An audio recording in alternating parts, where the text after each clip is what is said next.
আসসালামু আলাইকুম বন্ধুরা, এবি কিচেনে সবাইকে স্বাগত।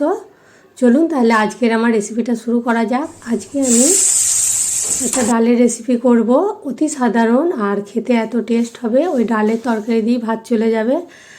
আর এটা আমি কড়াইতে করব, কারণ এখন তো কড়াইয়ে হাঁড়িতে ডাল সিদ্ধ খুব কমই হয়, কুকারে রান্না করা হয়, কারণ গ্যাসে রান্না করা হয় বলে কুকারে দিলে খুবই তাড়াতাড়ি রান্না হয়ে যায় আর গ্যাসটাও কম পড়ে, মানে বেঁচে যায়। আর আগেকার দিনে কি হতো, কাঠে রান্না হতো, তার জন্য হাঁড়িতে কড়াইতে বা মাটির হাঁড়িতে ডালের রান্না করলে ওটা সিদ্ধ হতে একটু সময় লাগলেও রান্নার মানে স্বাদটা এত হতো, আর চারিদিকে মানে সেন্ট বা খুশবু বেরিয়ে যেত যে ডাল সিদ্ধ হচ্ছে, আর সেই ডালের তরকারি দিয়ে ভাত খাওয়া যাবে। আর সেই রকমই আমি আগেকার দিনের মতো কড়াইয়ে ডাল সিদ্ধ করব, আর ডালের সঙ্গে একটা সবজিও দেবো, সেটা দিয়েই রান্না করব। চলুন তাহলে আমি রেসিপিটা শুরু করি। আমি এখানে কড়াইয়ে তেল নিয়েছি, সরষের তেলেই রান্নাটা করব। সরষের তেলটা কড়াইয়ে দিয়েছি, দিয়ে ভালো মতো গরম হয়ে যাক, তারপরে একে একে সব উপকরণগুলো দিয়ে দেবো। তাহলে যে সকল বন্ধুরা আমার ভিডিওটা দেখছেন, যদি ভালো লেগে থাকে অবশ্যই আমার ভিডিওতে একটা লাইক দেবেন, আর বেশি বেশি করে শেয়ার করবেন বন্ধু বান্ধবদের সঙ্গে। আর যদি কিছু বলার থাকে কমেন্ট করে জানাবেন কেমন লেগেছে, তাহলে অবশ্যই আপনাদের কমেন্ট শুনে আমার ভিডিও বানাবার আগ্রহ আরও বেড়ে যাবে।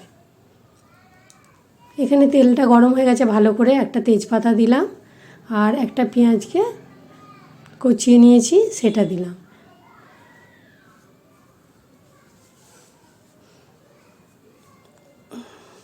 এটা এবারে নেড়ে যাব, হালকা ব্রাউন করব, বেশি করব না।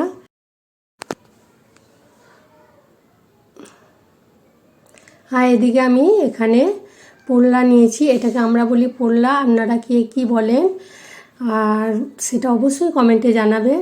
এগুলোকে ভালো করে ছিলে নিয়ে ছোট ছোট পাতলা করে কেটে নিয়েছি। আর এই পোল্লা দুটো কিন্তু কচিয়ে নিতে হবে, বেশি বীজ হলে ভালো লাগবে না রান্নাটা।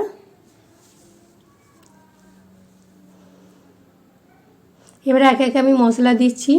হাফ চামচ হলুদ গুঁড়ো, যতটা রান্না করবেন সেই অনুযায়ী মশলা দিতে হবে। আর হাফ চামচ লঙ্কা গুঁড়ো, হাফ চামচ জিরে গুঁড়ো, হাফ চামচ ধনে গুঁড়ো, পরিমাণ মতো লবণ দিলাম, লবণটা অল্প দিচ্ছি, লাগলে আবার দেখে দেবো। এগুলোকে এবারে ভালো করে কষিয়ে নেব। আর একটা এখানে আমি ছোট সাইজের টমেটো দিয়েছি কুচিয়ে। এগুলোকে দিয়ে গ্যাসের ফ্লেমটা মিডিয়াম করে কিছুক্ষণ কষিয়ে নেব।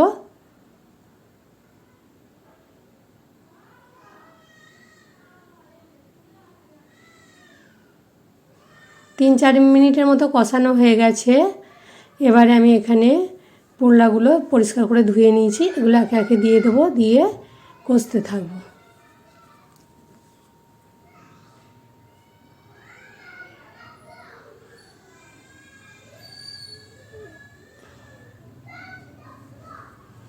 এই পোল্লাটা দিয়ে কষিয়ে নেওয়ার পরে ডাল দিচ্ছি, মুসুর ডালটা বেশ ভালো করে পরিষ্কার করে ধুয়ে নিয়েছি, দিয়ে এটাকে দিয়েও আবার বেশ কিছুক্ষণ কষিয়ে নেব।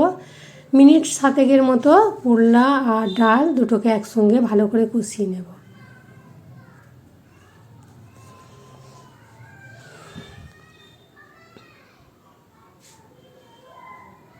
আর এইভাবে যদি মশলার উপর বা তেলের উপরে ডাল কষানো হয়, এই ডাল কিন্তু হাঁড়িতেই খুব তাড়াতাড়ি সিদ্ধ হয়ে যায়। আর শুধু ডাল সিদ্ধ করতে দিলে সময় লাগবে, আর এমনিও যদি ডাল সিদ্ধ করতে দেন ওর সঙ্গে যদি একটু লবণ আর তেল দিয়ে দেওয়া হয়, তাহলে ডালটা আরও তাড়াতাড়ি সিদ্ধ হয়ে যাবে। একবার করে দেখবেন, দেখবেন সত্যিই সিদ্ধ হয়ে যায় তাড়াতাড়ি। আর এখানে আমি পানির পরিমাণটা খুবই অল্প দিচ্ছি, কারণ এই পোল্লা থেকে অনেকটাই পানি বের হয়, সেই জন্য ডুবো ডুবো মতো একটু পানি দিলাম, দিয়ে ফুটে আসবে। গ্যাসের ফ্লেমটা আমি মিডিয়াম করে দেব।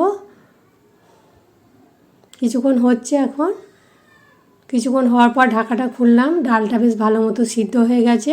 আর একটু এরকম গোটা গোটা থাকবে, তাহলে খেতে আরও ভালো লাগবে।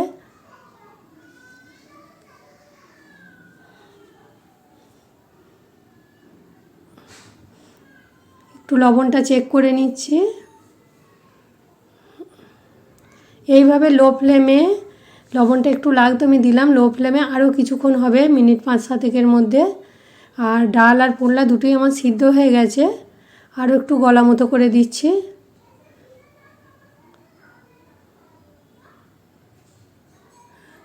কিছুক্ষণ পরে মানে 5-7 মিনিট হলো, দেখছি বেশ ভালো মতোই গলা গলা হয়ে গেছে।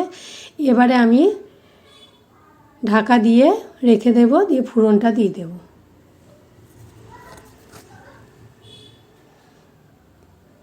এই ফোড়নটাতেই এর স্বাদ গুণ আরও বাড়িয়ে দেবে।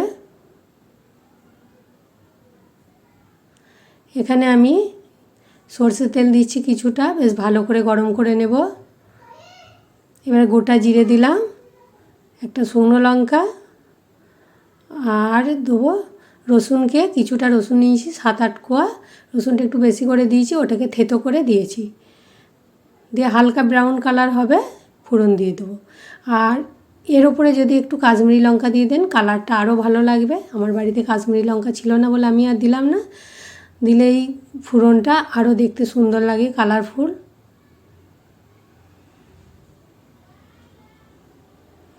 এবারে ব্রাউন কালার হয়ে গেছে, এবারে আমি ফোড়নটা দিয়ে দেব। ফোড়নটা দিয়ে কিন্তু আমি সঙ্গে সঙ্গে ঢাকা দিয়ে দেব।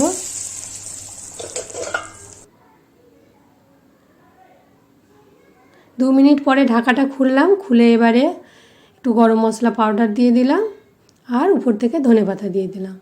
এর উপরে যদি 1 চামচ ঘি বা বাটার থেকে দেন তাহলে আরও স্বাদ বেড়ে যাবে।